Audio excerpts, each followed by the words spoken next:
Questions? How concerned are you that this sends a message to people that things are completely safe? Well, first of all, when we put many of these requirements and restrictions in place throughout the fall and into the winter, we did so with an understanding that we were going to follow the case counts and the hospitalization data and all the rest, and that we would then make decisions going forward on an incremental basis if the data got better. And the data has gotten better. And because the data got better, we are making some adjustments. These are very difficult decisions and very tough times for many people who are involved in these businesses. And I would just point out that the 90-minute time limit for dining is still in place. The 6-person max for indoor dining is still in place. Many of the requirements that we included as part of this initiative when we put it in place in the fall and in the winter are still in place.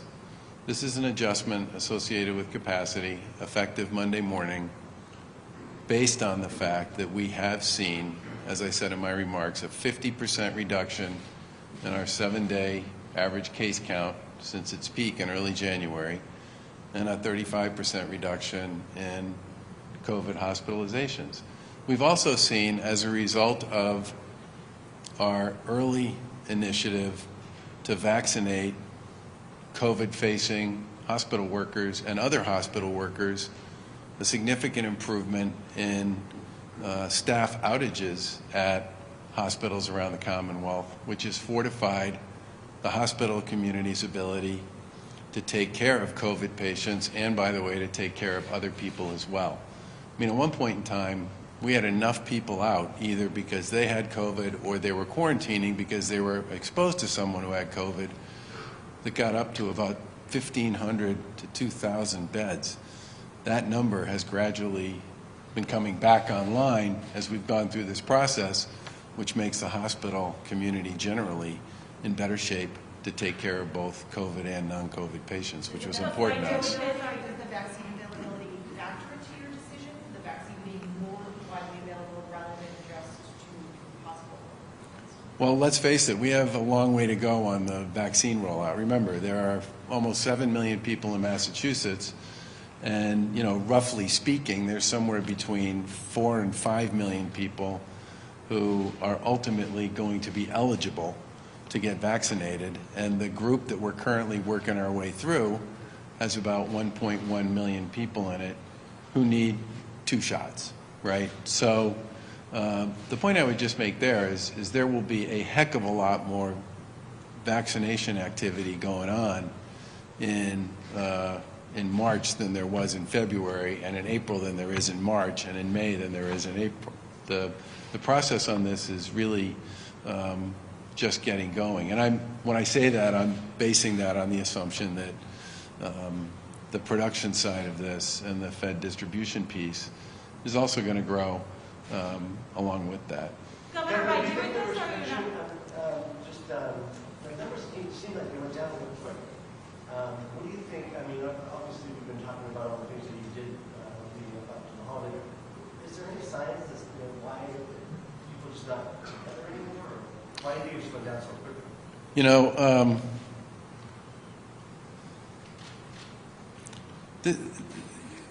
That's a really good question. And if you think back to the spring,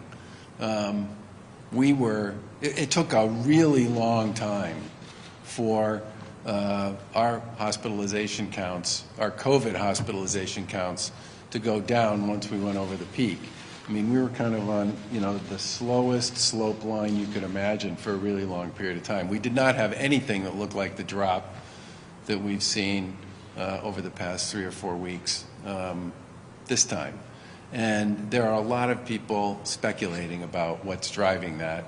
And I think I'm going to leave I mean, we've talked a lot about it, but I'm going to leave the speculation on this one to others. I think it's a number of factors. And I can't stand here and tell you any one I think is more important than the other, because I'm not sure at this point in time that would be an easy question for anybody to answer. But there's no question that we have seen a much steeper decline in COVID hospitalization rates this time than we saw when they started to go down in the spring. But is it directly correlated to your protocols and restrictions? I mean, do you think what you have been doing?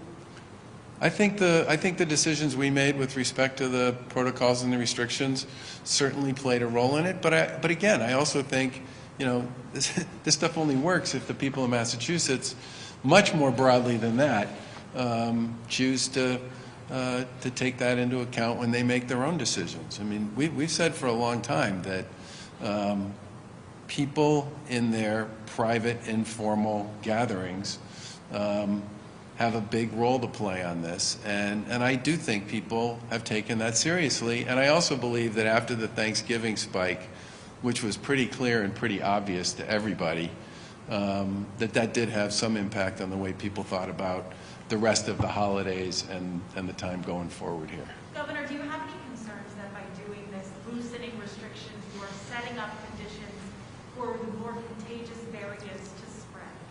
So we take a good look at the data we have, and we talk quite regularly to people in the healthcare community about this issue. And let's remember that we've been assuming that the variants have been here for quite a while, discovered or not. And they've been reported when they've been discovered, but our assumption based on the information we got from the healthcare folks was that we should be presuming, dating back into December and maybe even as far back as Thanksgiving, that at least the first variant and maybe the second one was already here.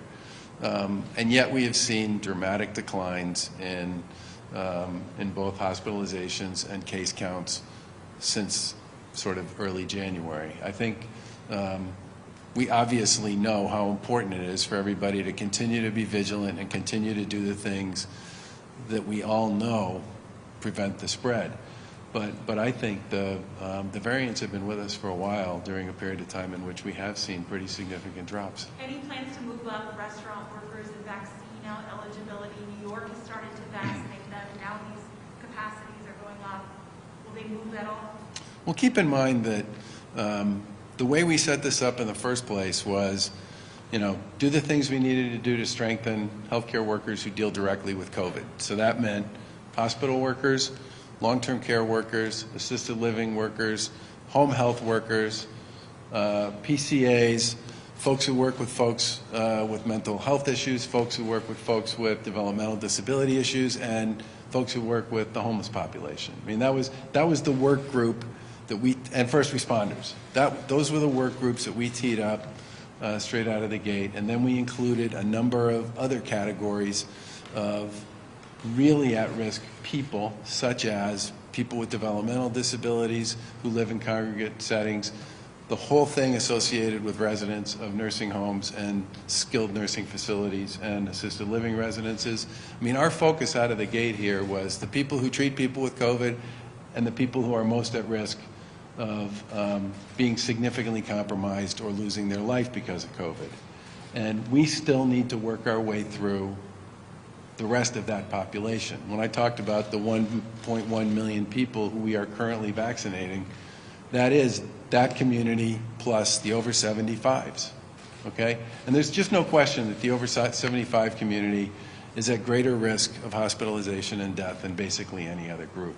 Now, the folks you're referencing are part of the first group of what we would call the people we'll get to on the employee side after we get done with the over 75s, the over 65s, and the folks who are dealing with comorbidities, and the other folks I just named. They are part of phase 2. But we still have work to do to get through the rest of the folks who are in phase 1 and the first part of phase 2, which is this over 75 community. Governor, given that hospitalizations are down, are you thinking about standing down at field hospital? So I believe the Lowell site is standing down this week. Worcester still has a pretty decent census. I mean, I think it's somewhere between 40 and 50, and has been a tremendous asset to people in Central Mass and in the South Coast. And I would expect that that the Worcester site will probably stay with us for a while. Governor, are you fairly confident that by the time the rest of us are in the queue to get our shots, that the system, all those lumpy things that you've been talking about will all have been smoothed out, and that our experience will be a lot easier? I think we've made pretty clear that we know we have work to do to both expand capacity. We have, I think, 125 available sites now. We're looking to get up to 165 available sites later this month, and are going to continue to expand as we go forward. But my view on this is that we have to have a more robust delivery system if we really want to get to the point where we can vaccinate as many as 1 million people a month in the spring, which is where we're heading. So yeah, we still have work to do. Yesterday you said that it would take a few weeks possibly for someone to book an appointment. Now that seniors are getting their appointments for a vaccine, they'll soon be going back to book their second dose. What's your message to them? Are they going to be able to book it in, sort of the right amount of time? So the way most of these programs are set up, you're typically booking your second dose while you're doing your 15-minute observation before you leave. So not everybody will do it that way, but generally speaking, the goal at most of these sites, which we think is the preferred option, is to have people book when they would come back to get their second dose before they leave. Now, if the J&J vaccine gets approved, that's a single dose, and that creates a lot of possibilities with respect to how that might work going forward. If you did get to the point where you had a lot of people who don't need to come back for a second dose to be protected from hospitalizations and death, that would have a big impact on both available slots and some of the issues associated with making sure somebody does come back for the second one. So there are ourselves that The pool testing for COVID in schools, Boston has signed up, Springfield and Worcester have not. Is there some reason why there's a reluctance for more communities to go for it? And can it be successful if everybody doesn't get on board? I guess what I would say is that I think there are 120 school districts and schools that are sort of districts on their own that are sort of engaged in a pretty direct conversation with the Department of Elementary and Secondary Education about coming on board. Look, I think almost everything associated with COVID from the very beginning, there have been first movers, fast followers, and the rest. And I'm psyched that there are 120 schools and school districts that want to engage in this pool testing initiative, want to get their faculty and their staff and their kids tested every week, that want to do something to get people back in the classroom and provide an added level of mitigation and surveillance around COVID generally. And so from my point of view, I think that's a great start. But obviously we would like to see as many people as possible come back. And Lieutenant Governor and I this morning were up in Salem at the Bentley Elementary School, which Bentley Elementary School in Salem has had certain classes operating in person since September. And they are using a testing program that they put in place to get more kids back. And they are literally, in Salem right now, they are basically saying to families and to kids in Salem, if you want to go remote, you can go remote. But if you want to go in person, we'll figure out how to make it happen. And we were actually in a classroom where a teacher, I'm going to guess this was maybe a third, fourth grade, was teaching to what she was describing as the Zoomers, kids who were coming in remotely, and the roomers, the kids who were actually in the classroom, and she was teaching to both at the same time. And I think the thing I took away from our visit there is if you really want to make this happen, and you are willing to try, and to be creative and to take advantage of the resources and the guidance that's available out there, you can get a lot of this done. And if pool testing helps a bunch of folks bring kids back into the classroom and move forward, I do think that can set an example that others can follow. So on the guidance issue, the head of the CDC said yesterday teachers don't need to be vaccinated for schools to be safe. Should this put some pressure on the unions, you think, to capitulate and just go back? Well, I certainly think I think the pool testing program is a big opportunity for people who are concerned about just not knowing week in and week out what's going on in their school, even though all the data and all the research that's been done has made pretty clear that with precautions, schools are just not spreaders. I also think the the fact that you will have schools that will be operating in person will send a message to others that you can do this and it can work. I also think having the CDC, for the record, has been saying for a while that schools operating with the appropriate guidance and precautions are relatively safe. They've been saying that for a long time. And I think the comment that was made by the CDC director recently would simply be sort of the next generation of representation on that, which is if schools run with the proper precautions over many months now have been shown to be safe for kids and for adults, then teachers probably don't need to be vaccinated to be back in schools. Now, they are in what we would call the first big employer group that's not directly facing COVID people in phase 2, along with retail grocery store workers and a bunch of others. But, and we think that's appropriate. But I thought the comments that Dr. Walensky made were sort of the natural response to a lot of the data that the CDC and others have gathered already about what they've seen with respect to schools generally if people use the proper guidance. Governor, as other states see a similar decline in cases that Massachusetts... Say again? As other states start to see a similar decline in cases that we're seeing, any plans to update our travel order and list of high-risk states? So, you are the one who asked me about the specifics of all of the data from all of the states that's on all the multi-state scoreboards, right? We did talk about this. The Bloomberg vaccine tracker. No, I was talking about the, I thought you asked me about why it was that the CDC data wasn't directly, that one, yeah. So you do spend a lot, I spend a lot of time looking at the same scoreboards that you look at. And what I would say is that we have fewer COVID hospitalizations per capita relative to our case count than most other states that have the same level of hospitalizations that we have. In other words, we are finding more cases and confirming them and having fewer hospitalizations. And I would argue those two things are related. But there is certainly a trend nationally where cases are coming down in most places. Now, the slope of the line varies from state to state. The length of the line varies from state to state.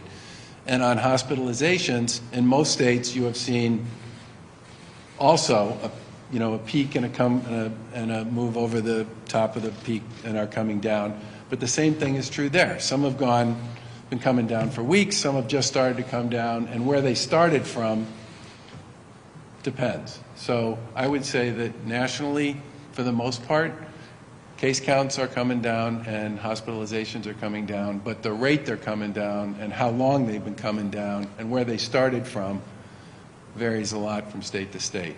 We're just hearing from people who want to go skiing in Vermont and are wondering, will that be taken off as a high-risk state at some point, or Maine, or what have you? We talked to there's a 7-group state conversation that goes on almost every week, and people have talked about the travel stuff, but it's the sort of thing that if we were to choose to go there, I would want all 7 of these states to be doing something together at the same time, as opposed to having different states do different things, because that gets hugely difficult and hugely confusing for everybody. But it is something that we are as a group talking about. Governor, I just wanted to follow up. Do you think we have a problem with this vaccine desert? Rockland's mayor was pretty outspoken. Have you talked about changing your strategy? I know we talked yesterday a lot about how local pharmacies in Roxbury, Matt, and Chelsea are going to be able to try to connect. But have you talked about changing your strategy at all? Well, I think the goal here ultimately is going to be to provide, and remember, we're still early. We're working on the first 1 million people of something that's going to be, 4 to 5 million ultimately. The local Board of Health in Brockton and the CHC in Brockton opened up a site this week. I don't know if they opened it up. Do you know if they opened this? It got opened this week, and that is the first of what will be a number of sites that we'll be putting into places where we think we have gaps that we need to solve for. But we're going to continue to build this thing out, and we're going to build it out based on both where we can find players we can partner with and where we can find areas where we can do enough vaccinating that it would make sense for us to put a new provider in place, and we're going to try and focus to the extent we can with what I would describe, especially in hardest hit areas, folks who are considered to be trusted partners, trusted members of the community, people who will be able to encourage folks to come forward and get vaccinated. East Boston Community Health Center, for example, just started doing vaccinations this week in Chelsea, Revere, and East Boston.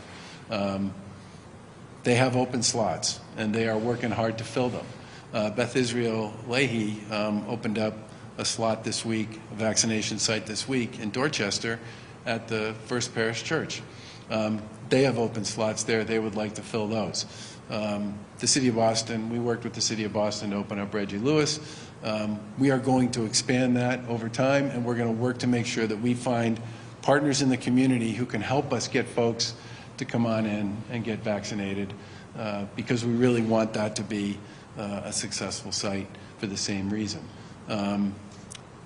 STAR, which is a big community health center operator down in New Bedford, is doing a terrific job of vaccinating people down in their community. Some of these regional, local boards and local community health center partnerships, which are really just launching, they're built on the Berkshire County model, which has been really successful at accessing and getting folks in and getting them vaccinated. But there are 3 or 4 others that are probably going to either start this week or will be operational next week. And as I said, we're going to continue to build out in the places where we have gaps, with the assumption that at some point down the road here, we're going to be doing a heck of a lot more of this on a weekly basis than we're doing now as we broaden some of the categories that are eligible. Kevin, what's the status of the call center? When will the 800 number be going live?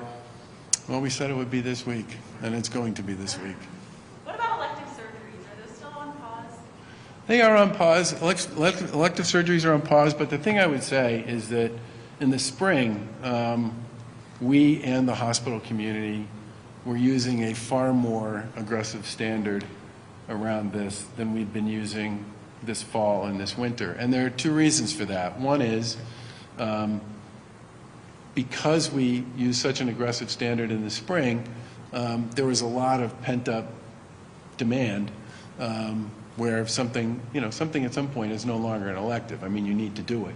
And the second is because of the number of increased COVID cases never really had the kind of trajectory that we saw in the spring, we wanted to make sure that hospitals were still able to continue to serve people who didn't have COVID who needed to be served. And it's still in place, but it's being managed with a much, what I would describe as a lighter touch than it was managed in the spring. Thanks, everybody. Thanks, folks. We'll see you tomorrow.